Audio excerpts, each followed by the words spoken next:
किसान आंदोलन के दौरान 700 से ज्यादा किसान शहीद हुए थे। ऐसे प्रत्याशी हैं जिनके सामने उनके विरोध में खड़ा होना मतलब अपनी जान को दांव पर लगाना।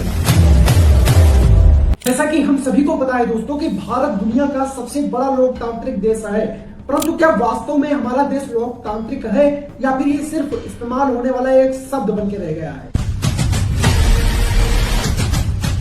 जब बात आती है दोस्तों किसानों की, तो आपको शायद पता होगा कि 2020 में किसान आंदोलन के दौरान 700 से ज्यादा किसान शहीद हुए थे।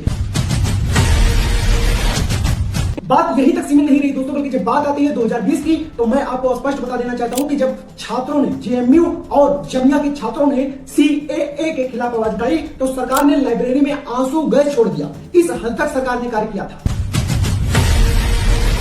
लग तो ऐसे रहा है दोस्तों कि लोकतंत्र नहीं मानो सत्ता की वॉशिंग मशीन चल रही हो। मैं इस बात को क्यों कह रहा हूं, मैं स्पष्ट कर सकता हूं। ईडी के 95% केस विपक्ष नेताओं पर हैं। प्रतीत तो ऐसा होता है दोस्तों कि अगर पार्टी ना बदले कोई नेता तो उसके ऊपर केस दर्ज करवा दिया जाए। इस प्रकार का लोकतंत्र हमारे देश में इस समय पारित है। जहां तक मेरा मानना है दोस्तों कि लोकतंत्र में प्रत्येक व्यक्ति की आवाज होनी चाहिए, परंतु कभी कभी तो ऐसा प्रतीत होता है दोस्तों कि आवाज सिर्फ उसी की होती है जो सत्ता में होता है, और कभी कभी तो मुझे प्रतीत ऐसा भी होता है कि सत्ता जनता की गुलाम नहीं बल्कि जनता सत्ता की गुलाम हो चुकी है।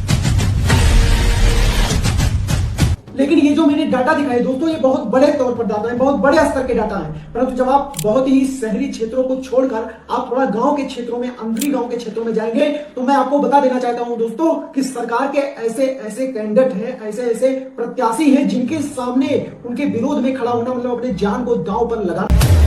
यही नहीं दोस्तों, बल्कि टीआरपी के चक्कर में मीडिया चैनल अपने न्यूज को इस प्रकार से स्क्रिप्टेड करते हैं कि उसमें सिर्फ हिंदू, मुसलमान, मस्जिद, मंदिर, इसी के नाम पर देश में एक झगड़ा चलता रहे और इनकी टीआरपी बढ़े और सरकार का खुलासा न हो। इस प्रकार की हद पार हो चुकी है दोस्तों। ये है हमारा लोकतांत्रिक देश जिसे हम भारत कहते हैं। तो दोस्तों मैं एक ही बात कहूंगा आखिरी तक कि अगर आवाज को नहीं उठाने दिया गया तो लोकतंत्र नहीं, सिर्फ एक लोक नाटक बन के रह जाएगा लोकतंत्र। तो मेरा यही आग्रह है सरकार से कि इस प्रकार की तानाशाही कहीं न कहीं देश के प्रति एक दुर्व्यवहार को दर्शाता है। तो मिलते हैं नए वीडियो में, तब तक के लिए धन्यवाद। जय हिंद, जय भारत दोस्तों।